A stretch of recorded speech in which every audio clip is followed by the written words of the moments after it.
what if the lawmakers did know and understand all of the pieces of AI? Would it make them more dangerous? And is it a better thing that they don't know how to define it, because that puts them in a place of incompetence? And it puts us, the researchers, the creators, the developers of this technology, puts us in a place where we can actually do more to establish this new post-labor economy. Yeah, that video definitely makes me emotional, just because the amount of people that can benefit from this. I've had friends before in the past. I even just thought about myself, like if I was paralyzed or if I didn't have function over my arms, what my life would be like. Welcome to Humanity Unchained, a show about the future of life reshaped by artificial intelligence. From practical insights on upskilling to existential talks about immortality, no topic is off limits. Welcome to the future with your hosts, Julia McCoy and Jeff Joyce. Hello, everybody. Welcome to episode 14 of Humanity Unchained. I'm Jeff Joyce. And I'm Julia McCoy.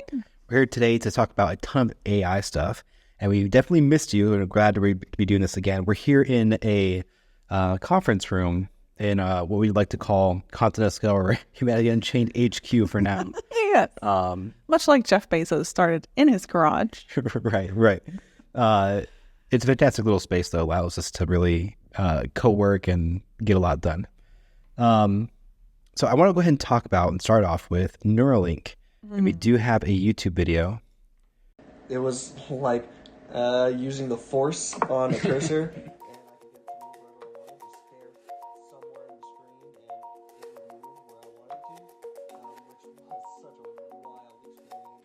I love playing chess, and so this is one of the things that y'all have enabled me to do, something that I wasn't able to really do much the last few years, especially not like this.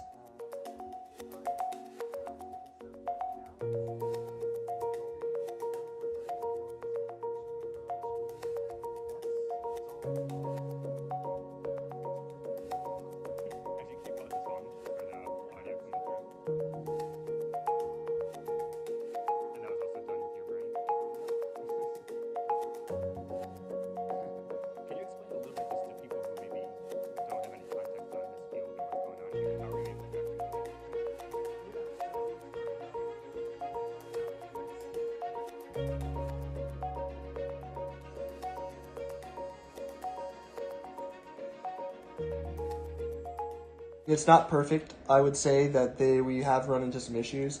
I don't want people to think that it is like this is the end of the journey. There's still a lot of work to be done, but it has already changed my life. Yeah, that video definitely makes me emotional, just because the amount of people that can benefit from this. I've had friends before in the past. I even just thought about myself, like if I was paralyzed or if I didn't have function over my arms, what my life would be like. And the fact that we have this technology now, and they knew that it could be done, because even the video that we just watched, it said that in 2004, they were able to achieve this with a wired implant. So I'm really excited for Neuralink. I think that it's definitely a technological marvel we've achieved. And it's going to be something that really will help a lot of people that weren't able to connect with people online, and give them the ability to do so in a really convenient way. Yeah, absolutely. I mean, it's incredible to see. This just happened this January, where a AI chip implant was installed. Is that the right word? Surgically implanted, installed in a human brain.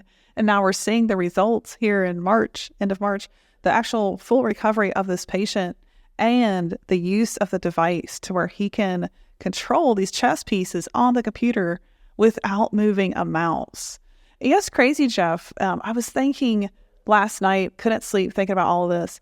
And I was thinking back to the point in time where I remember hearing a modem come online for the first time. And I was like 7 years old. It was the 90s. And I remember thinking shortly after I saw how the internet worked, what if we could control what we see on our screens with our brain? I remember thinking that, and I thought that would be so cool. And now I get to see this in my lifetime.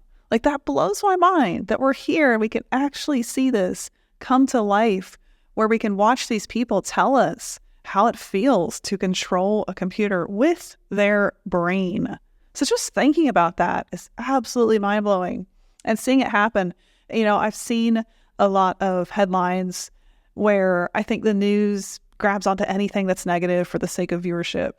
And there's been a headline going around on Wired trying to, quote unquote, expose Elon Musk and Neuralink and talk about the gruesome histories of the monkeys, where there were tests done with Neuralink before it went to human trials. But the truth of that matter, which I dug into and thought about, as a critical thinker, you can't just feed off of what you're seeing in the news headlines. You got to think about it critically and do your own research. So he was experimenting, or rather Neuralink and the scientists were experimenting on terminally ill monkeys. And that completely was left out of that Wired story. So it's interesting to see, in this success, there is a lot of, I think, hate that's directed towards innovation and a lot of lies that are spread. But it's really cool to see this is actually a very successful step for humanity hitting our next level. Absolutely. And I like how the first thing that he did was play a video game. Much like a human would. Much like a human would. And it goes deep into that topic of if you had all the free time in the world, and what would you do? Like, some people might just want to just relax and play a video game. Yeah. Other people are going to be, I'm very much on this front of I want to still create, still do stuff, still pursue what I'm interested in. Some people have that interest as to, play a video game. Well, we have to think about life in a society where capitalism and economy isn't the driving factor. Because when AGI occurs, there will be no human that will be able to stack up to what AI can do. AI can take over any process, any work, whether it's physical or a software, something we see, something we don't see. It can take over all of that and do that work better. So if we know that that's coming, it's a point in time. Could be in the next 5 years, could be in the next year, could be in the next 10 years.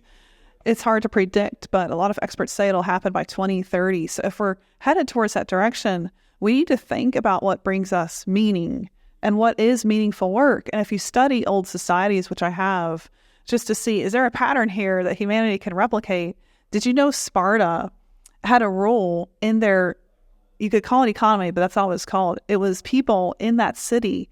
And the rule was you couldn't work. Work was banned. Did you know that that's where the best warriors came from?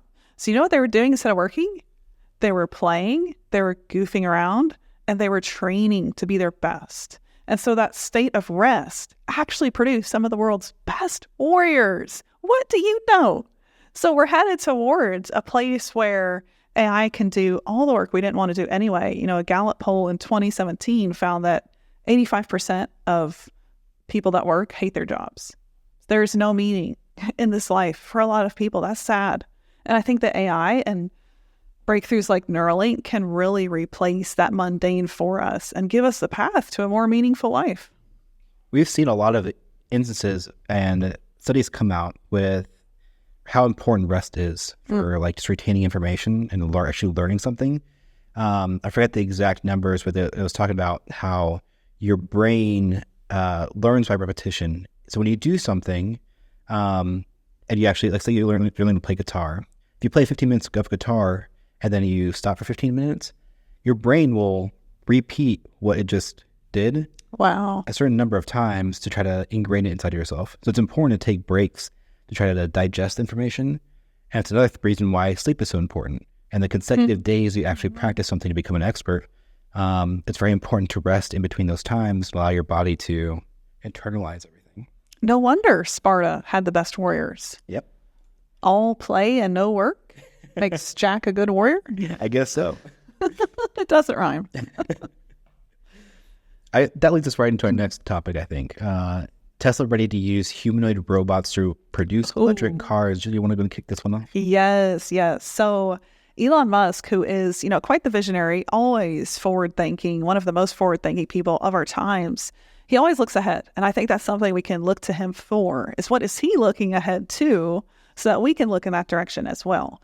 And something he recently said in this article that came out, I believe, on a motor1.com site, it's a third-party news site by an author. This article just came out this March, the end of March 2024. Tesla is taking the Tesla bot, Optimus, and putting them in their factory, developing the Tesla cars. And Elon Musk says that he believes the humanoid market is going to be bigger than the electric car market. And I'll tell you, I've been thinking this for a while. If you look in the world and what drives the economy and work, it's physical labor. You walk in a store, you see cashiers. You walk in retail, you see the same thing. So it's just stores, brick and mortar, people working, and bodies basically in seats. Is that meaningful work, right? That's a rabbit hole we're going to go down always on this podcast. Is it meaningful work? That's a really interesting thought. It really hasn't been. So think about this physical software. And now we have ChatGPT's brain in some of these humanoids, like Figure, and they're developed for mass commercial use. So think about thousands and thousands, tens of thousands, millions of humans that can be replaced by these humanoids that won't complain, can last a full 8-hour charge, can do everything a human can do.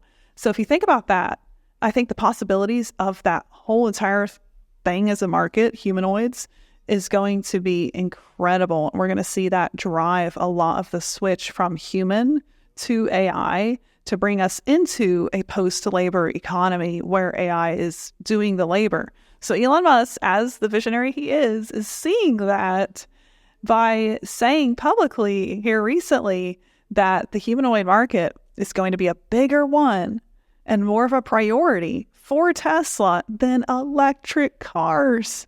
And Elon Musk believes that he'll be able to put the Tesla bot on sale by 2025 for mass market use. But I love that he's actually taking Optimus and putting it in their factories. Like, can it actually develop my car? If it can do that, then it's ready for mass market use. So I think that's brilliant. But, just trust Elon to see the future. I think he really is seeing it with the humanoid market. One thing that's really interesting is that Elon is saying that he's going to have this by 2025 and have this released. Ooh, if Tesla truck is any indication of that promise, I mean, now we see Tesla trucks everywhere, so it will come. 2025, I don't know. Do you think the innovation is leading to more innovation and the acceleration is faster? Yeah, I mean, robotics is such a competitive field that there's so many players now that's gonna blow up no matter what. But you don't see Tesla bot by 2025. No, I'm thinking like 2026, 2027 for like people actually buying it and implementing it. I think that we'll probably in 2025 start seeing production for factories. But I'm not thinking about what I'm thinking about is like the average consumer buying a Tesla bot. Yeah, I think that's going to happen.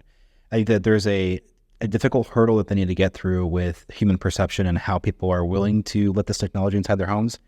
I think that there will be a small minority of people that are going to want this immediately and be the early adopters. But I think the bell curve for this is a lot steeper than normal stuff. I think that it's kind of creepy in a way. Yes. I think that even for me, I love technology. I'm all about it. I see the use case of a Tesla bot or a Figure One. I see the use case for it, but there's still that part of me that's just like, when I go to sleep, what is it doing?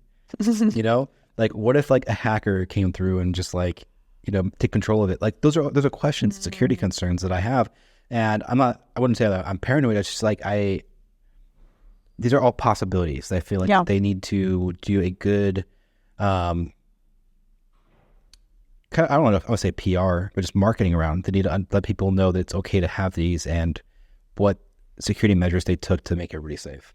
Well, that leads right into the article by The Sun, which is a domestic humanoid that was created for elderly care use. And I tell you, I am so shocked to see this as a use case. Yeah, that's it. And so I don't know if you've heard, probably have, if you're listening to this podcast, you are a critical thinker. If you're listening to this podcast, we'll establish that.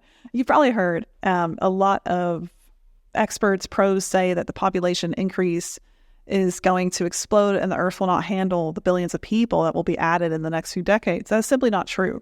We are facing a population decline to the point where by 2050, we will have more elderly than we will have young people to take care of them. So like, this is why you hear Elon Musk say, if I have one takeaway for you people, it's to have more kids. He's actually said that for this reason. So if you can scroll through that article, Jeff. So we're looking at humanoid robots created by a company that's trying to combat the population problem. And they're trying to put these humanoids into care facilities to take care of grandma. And Jeff's over here laughing because, I mean... Have you ever seen Short Circuit or WALL-E? Yes. Okay. That's WALL-E. Exact. That's Short Circuit. Yeah. So it's crazy because they actually put one of these humanoids on stage and they gave her a name and they gave her a face and like human-like skin. And I just think it's the creepiest thing I have ever seen. If I saw this in a home for the elderly, I would probably make sure no one goes there because of how creepy this thing looks. And it's called a humanoid social robot. They actually named it Nadine. And they're trying to demonstrate, says the article, how robots can look more human. Does that look human to you? That looks creepy as hell. I'm kind of over this like mentality that we have to have robots that are 100% representative of what we look like, and are like bipedal, like have something to just let's make them functional to whatever it is they're going to be doing.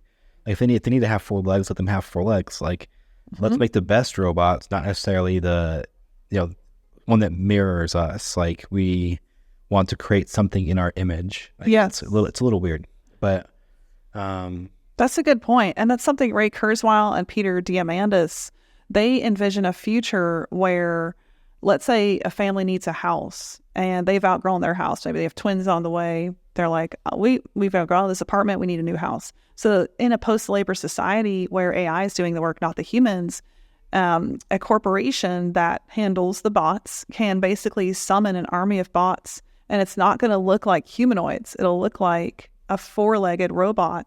And then that robot in a single day, an army of bots, builds a house. That house is done. Cost of housing just went down 100x. So that's the future we can envision. And it's not really the future that you're going to see in a lot of these headlines and a lot of humanoids that I think won't last, where just like Jeff is saying, and just like we see in this picture from the sun, they're trying to depict something that is more acceptable to society. But I don't think that's actually the humanoid that will last, because what happens is it just ends up creeping us out. I've never seen anything more creepy than this social robot named Nadine who's supposed to care for grandma.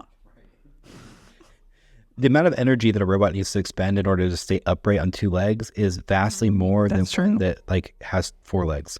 Not to mention the load capacity bearing, they're able to carry more as having 4 legs as opposed to 2.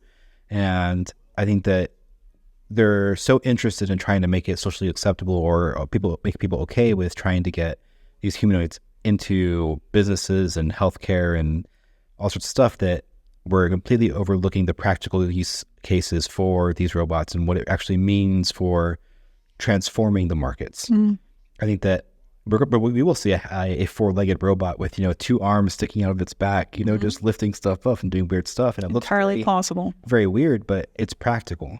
And that practical use case needs to be at the forefront. So once they stop doing like the marketing employee of just making everything humanoid and bipedal, I think that we'll start seeing real innovation to like successful AI robotics where they're actually making a huge difference in marketplaces. Yes, completely agree. Well, what else do we have, Jeff? I think we have AGI and then an existential topic on our list, if I believe right. We do. By the way, I'm getting used to a new browser. I keep on wanting to go back to Chrome. No, I love this browser. It's Arc browser. Maybe you'll see something from me about that. But yeah, we're going to talk about AGI Delayed. Julia, you actually had a video that you sent in Slack that was talking about AGI Delayed. Can you talk a little bit more about that? Yeah. So there's so much discussion around this. When will AGI come out? And I saw a really good video by David Shapiro, the legal implications of releasing AGI, that I think demystifies some of this. And I agree with a lot of what he said. Not everything, but a lot. So his theory is that AGI will be out by September of this year. Sam Altman believes we're decades away. Siri is now looking up something, thought I commanded her. We're far away. It just got confirmed. Yeah, I can't wait for Siri AI. Here. No. Let me look that up for you. I didn't command you. But in this video by David Shapiro, the point was made that the danger of actually saying that you have discovered AGI brings about so much legal implications that no big tech corporation will ever admit to having it. And so we could have it right now. We could have it this September. We could be on the verge of a breakthrough. OpenAI and all their multimodal discoveries and innovations. And then we have Microsoft, we have Google, we have Facebook, Meta. So all of these huge races by giant corporations could lead us straight into AGI a lot sooner or later. It's funny because David's point was it's later than expected. And by later, he meant this September instead of this summer. So, okay, that's a lot later. Still same year. So the question is, when will it be here?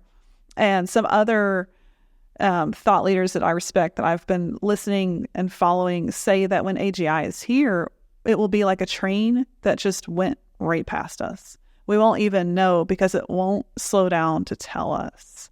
And I think on two main points there, the first one being the legal implications of saying you have it, because then, oh boy, legalities are going to follow you, try to box you in, figure this thing out. Here come the lawmakers, the policymakers trying to govern it. And then on the flip side, you have it just occurs so quickly that it might not even be something we can quantify and know exactly how to define. Oh, AGI is here. We don't even know how to define it. So that's an interesting conversation. Anything you'd add to that, Jeff? Yeah. I think that we're a little bit further off than September. Everything I've seen from Sam Altman, from other talks, is that really the governance isn't there. We don't have a system in place for us to really put all the pieces together. And right now we're creating all the pieces. And these pieces are really, really good. And some of them give really good indications of what AGI could be like. But we don't have a proper definition of what AGI is. So how can we say something is here without having that definition crystal clear? So I think that it is, yes, when AGI is released, there are legal implications behind that. Mm-hmm. But I think that the first company to develop AGI is the clear winner and leader. I think that AGI, it's not like you're the first to make a car and like maybe that car is not too good and then somebody else comes along and, makes a better car and like they encompass more of the market or capture more of the market. I don't think this is the same thing with AGI. Yeah. I think that when AGI happens and we have it, it is such a profound shift in AI technology and the way we get work done that the quality aspect of it isn't really a concern because it is automated, it is self-improving, it is doing all these things that really make the AI better on its own that we can then use to, do research or create new products or, write your homework, and it'll do that better than most of the population. And I think it's the best interest of OpenAI if they're first to do it, or maybe Anthropic or Google, to be the first to market with that, because they'll just capture so much of the market, and it will be such a substantial leap forward that they have to do it. They have to be the first. So my prediction is like February, March of 2026. It's a little bit further in September. I think we have a lot of hurdles we need to get through. We even had Sam Altman talking on with Lex Fridman talking about how he thinks even GPT-5 is kind of delayed. Like we would have seen GPT-5 by now. But the thing is that they have so many releases that they feel are more important right now to release before they actually get GPT-5 out. And that tells me that they have more pieces to the AGI puzzle that they want to get out and test before the governing head. I don't know if you watched a previous episode of Humanity Unchained, or Future Tense as it's called then. I gave it a kind of a rundown of what AGI would look like in terms of a person, and I showed a Lego man. And the head is what we're kind of missing. It's like that governance to kind of tell all these pieces to kind of work together, do it coherently, do it safely, and then really automate all the tasks and functions for that. I think that ChatGPT has semblances of that. I don't think it's really good for utility, or it's not able to do that perfectly right now, but in the future it will be, as sort of things like agents come into play and stuff like that. But I'm really leaning towards next year. I don't think it's gonna be this year. Interesting. No AGI for Christmas. No AGI for Christmas. I mean, I would like to. I hope I'm wrong. I hope I'm wrong. I would love AGI for Christmas. Wish list. Yeah, what would you have AGI give you for Christmas? Oh, wow. That's the question. I would say if it could abolish all the nihilistic influences for a post-labor economy, that would be so ideal. But that is the major roadblock that I see standing in something that could be the path to a more meaningful world. All the nihilistic views, which is people that are bent on suppressing other people and total control. So if people like that get a hold, that's China, Putin, people like that get a hold of AGI. So my goal is that AGI kills the bad guys. Not kill. I mean, do something else. You heard it here first. Legally. Do something legally. In a video game. Yeah, that was another thing that is like the whole AGI thing is that does the government already have it? And because all the the companies are working with the government, they probably already have an AGI system in place. And I'm like, well, I don't think so. I mean, certain sectors are probably pretty advanced and they have, far more capable models with AI, but I don't think they have AGI. I don't think that the government is really in a position to kind of understand how to fully use AI at this moment. If the White House has any indication, they just released a report recently that said 10% of jobs are at risk. Oh Lord! Because of AI, and I had a stroke. I'm having a stroke right now just thinking about it because you're telling me 10% of jobs are at risk of AI taking over. They're wow. The jobs. No, it's more like 70 to 80%. Yeah, exactly. Yeah. And we're probably looking at what 40, 50% by 2030. Yeah. So I mean, I don't know. If that's any indication there, that's my thought process. Wow. I saw a really good thought the other day, and it made me think something different. If you watch the Senate hearing that Sam Altman had, where he really tried to bring all this awareness to people in places where they could make laws. I was trying to say governing laws. Do they have cuts? Are they trying to like wrap them up and stop the bleeding? We need a med kit stat. Put some gauze on those lawmakers. Protect them from what's coming. But he was trying to bring them to a point of awareness about what this is actually going to do. And the questions he got were just ludicrous, laughable. Well, does this thing control the mind? Like they were referencing Hollywood. And it just showed a complete lack of knowledge about what this even is. And Sam was very patient, and he just kept bringing them back to like the ABCs of it. And they still weren't understanding. Couldn't even define what LLM is. People in the Senate. So when you see that, I saw a really good thought. When you see that, it's confusing and it's appalling. But what if the lawmakers did know and understand all of the pieces of AI? Would it make them more dangerous? And is it a better thing that they don't know how to define it? Because that puts them in a place of incompetence. And it puts us, the researchers, the creators, the developers of this technology, puts us in a place where we can actually do more to establish this new post-labor economy. And I thought that was a really good thought. Do we even want knowledge in the hands of those people? Yeah, that's a good question. And another thing I just thought about too, based off that, is that this isn't to say that there isn't parts of the government that aren't technologically savvy that understand it. No. There's intelligence agencies, there's stuff like that they obviously have advanced like understanding of systems and AI and social media, all that kind of stuff. But the thing is that in order to run an AGI system, you need a ton of compute. So much. This is true. And right now, the key player is NVIDIA. Mm-hmm. Now, NVIDIA is a for-profit company. Sure, I'm sure they have some type of government contract here or there, but they'd have to buy out a ton of equipment to even run AGI. Mm-hmm. So unless Sam Altman has a secret stash somewhere, all those all the GPUs and stuff that they have are being utilized for internal projects for them. Yeah. So, I mean, I don't see the government, I haven't seen the instance of the government buying up, 10,000, 50,000 GPUs from NVIDIA yet. That's not to say they won't. But, so does the government have AGI? I don't think so. I highly doubt it as well. I mean, you brought up a good point. There are branches within the government. Like if you study what's going on with surveillance and Peter Thiel's technology and Palantir, there's a lot of scary things. Just how much we are actually being surveilled as citizens of our country. It's a little terrifying. So does that mean they have AGI? I agree with Jeff. I really don't think so. I don't see the government having that much capability for innovation because, I mean, look at the government. It's also far behind. True. Far behind. 10% of the population. Oh, it's wild. Boy. Don't read that report. I mean, if they would have said like 6 months ago, 10% of the population is, at risk. I would say 10% of the population is already feeling it. Yeah.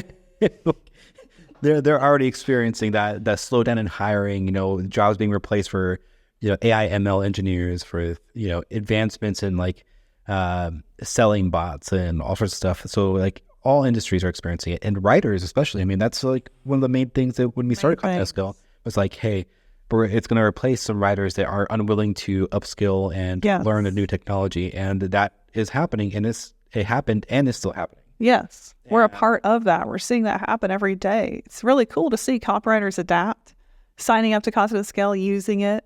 I heard as somebody that hires marketing agencies and a CEO, I heard him say, if my marketing agency was not using AI, I would fire them. And what if the White House had a typo? Because all they needed to do was say 10% of the population is not at risk.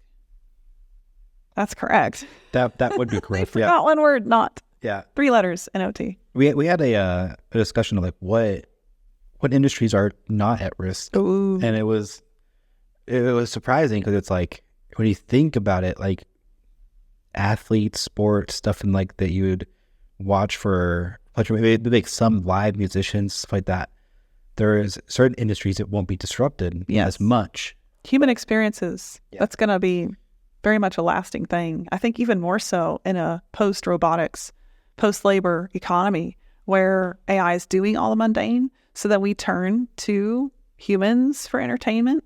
I don't really think I would ever buy or spend a lot of money on a VIP seat to watch a robot stand on stage and sing in a microphone. Chuck E. Cheese would say otherwise. I don't know if anybody, Touché. If you don't know what that is, there's a pizza chain in the United States called Chuck E. Cheese where they have these animatronic robots to play instruments and sing. Now they didn't actually pay the instruments, it's just a recording, but would you pay $3,000 for a Taylor Swift style ticket to front row seats? I think that you would once, at least. I don't know if you could do it continuously unless it was I take that back. Look at stuff like the Dome in Las Vegas and how that's a spectacle. I think that AI and robotics allows you to really scale up the production to deliver a really unique experience that humans on their own just can't do. That's true. Yeah. I would go see the Dome. I would go see a robotic show in the Dome. I've actually considered that. So I think that it's tough. I mean, it is. There will still be that aspect of that human aspect where it's I want to watch something made by a human. Mm-hmm. Yeah. We still watch classical movies. We still enjoy. I'm not saying we. I'm saying this it is as a society, as a species. We still enjoy the classics. Mm-hmm. I think there will always be that classics. I still like to collect stuff that has even if it's a digital item, I like to have the physical thing. Mm-hmm. So CDs, I still buy CDs, but all my music is digital. I only listen digital, but I like having the actual tactile feel and looking at it, oh, this is the artwork that was in it. This is the lyrics. I don't know. Yeah. And for me, I relate so much to the story of the artist still, and I always will. I don't see that really changing. So for me, one of my favorite, I'm not a huge Taylor Swift fan, but one of my favorite songs that she wrote that's little known is Bigger Than the Whole Sky. And that actually came from a miscarriage that she had. She really wanted to have a kid, ended up with a miscarriage. And the song is just so beautiful. And it was written out of grief. And you can feel that in the song. And so it really touched me. It actually came out right when I had my son, who was an unexpected surprise gift. I say that. My husband says it with sarcasm. Gift. Yeah. We were up all night with a baby. But, it's a gift. And so that song came on the radio like shortly after I had him. And so it just really touched me to know that, she didn't get to have that. And all of her wealth and status, she was denied something that I had the joy of having. And at the moment, it felt like a burden to me. So I was able to see it completely differently. But like, a robot's not going to have that story, And so that's where the human factor is going to be the human experience. How will that change when AI does 99%, if not 100% of labor? I think that we will go to human experiences more. And if you study old society in Athens and Rome, there was basically a form of UBI, and there was something called a leisure society where people didn't work for income. And when you study, a lot of things went wrong. I mean, Rome collapsed. But if you look at some of the things that occurred, that was also an era where the greatest warriors were born, trained, and fought the world's most incredible battles. Alexander the Great was the only conqueror that almost ruled the world, and he came from Rome. So I think it's interesting to study where we could go with more meaningful work, and the power of human experiences. Boy, that was quite the rabbit trail, Jeff. It was, and we're not done yet. We still have our machine sentient. Oh, Lord. Let's go there. And you were saying something, and my brain, I had a light bulb moment, and then that light bulb just turned on. Like, I need an Elon Musk, if you're watching this. I know you are. You love this show. I need a Neuralink that feeds myself my own ideas, to where I don't forget them 5 seconds later. I have a goldfish brain, please. Thank you. Are you saying you're disabled? One could say. I heard those are the only people for Neuralink. I'm not just kidding, Jeff. I'm going to do. So what do you think, Julia? Are machines sentient? The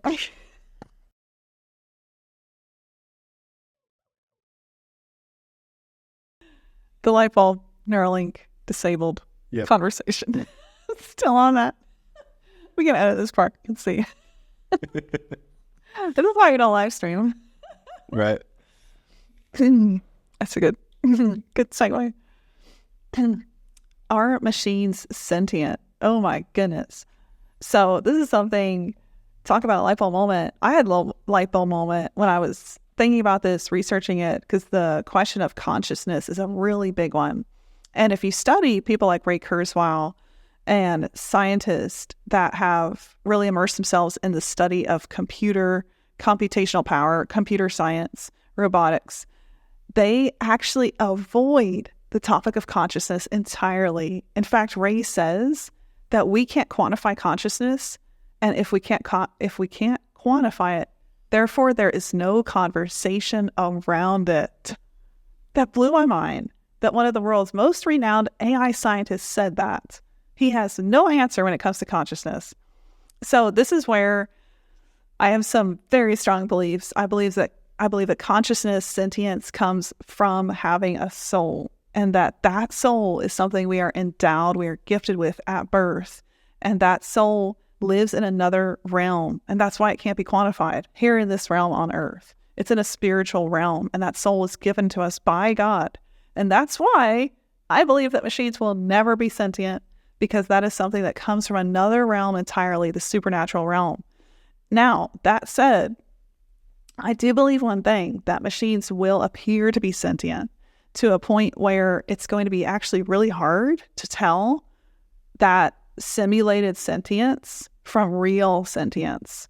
And it's something to, I think, be on guard for, because fear, all through history, fear has been the number one instrument of control. If we fear something, we are easily controlled. So if we fear these machines that appear very much sentient and very conscious, and we give them, let's say, all the rights of a human because we believe that they rival the sentient human, then we kind of put ourselves in a place of being controlled by an entity that is not sentient. And I have a problem with that. I think that the people in control should be people. And in the end, what rules the world should not be something that isn't sentient.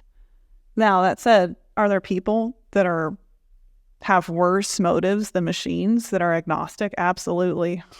There are very, very many. Nihilism is well and alive. And so that is a whole nother problem. And there are machines that would be better off in government control than people. But that said, should we put all of world government in the hands of a machine that is not sentient? I do not think so. Our machine is sentient. No, they're not. Jeff. Yeah, this is a rabbit hole for me. I have a lot of thoughts on it. And there's a lot of different explanations for what consciousness could be. And one of the explanations I've heard is the degree to which you're self-aware that about yourself. They're able to picture and see your own self-image and how you view the world, everything like that. There's a lot of aspects of it that make up a conscious thought. And they talk about how young kids express when they're very, very young, they are kind of absent-minded when it comes to conscious thought, that degree of who they are, that self-image, until they start getting older. And if you think about it, the brain grows over time to where it has more compute. When you have something so if in that instance, if we think about consciousness and this idea of being self-aware as a computational problem, it's well, if a brain and that aspect is just increasing in size, increasing capacity and functionality, then maybe the idea of consciousness is somewhere in between that scale, to where with enough scale that can exist. Now there is the aspect of the soul and stuff like that if you are religious, and for me I think that there is an aspect of that undeniable feeling of the soul. I think that is a thing, but I don't feel that it's truly connected to consciousness. I don't think that souls are necessarily, and this is my personal belief, but I don't think that souls aren't necessarily tied to just us as beings. I think that when you look at animals and stuff like that they all have some aspect of a soul, and they all have some aspect of consciousness. And I think that to say that they don't is it's a little weird for me. And so that's where my kind of idea lies on that. And I think that where we can start to see conscious thought in artificial intelligence with enough computational power to where their brain really expands, and they get, we develop these internal thoughts. Well, we're not using that camera. Maybe we'll use it for that. I mean, we're probably almost done anyways. Oh. But so yeah, I don't think that. I think that we can achieve conscious thought in robotics and with AI. I think that we will see a kind of a self-awareness within robots. We're already starting to see this things like Claude, where it's able to identify jokes, it's able to identify tests that people are giving it and be like, you're trying to test me. So it understands that it is an AI system and that somebody externally is trying to test that system. And that is artificial, but at what point is it not artificial? One of the exercises that they say, if you're unhappy, is to reflect and practice gratitude. You are actively unhappy, but you're telling yourself that you are, and you're giving yourself reasons why you should be happy, and that naturally will make you happy. And I think that with things like emotions like that, maybe with enough computational power, that telling yourself and reaffirming yourself that you are something becomes that natural thought process with that kind of neural mind map that AIs have. Yeah, and that's a rabbit hole. That is a lot of deep thought there. That is, yes. It's interesting that, I think we can look at machines as being capable of thought processes that are better than humans. That's crazy. We're actually living in an era where that is 100% happening, going to happen, AGI, ASI.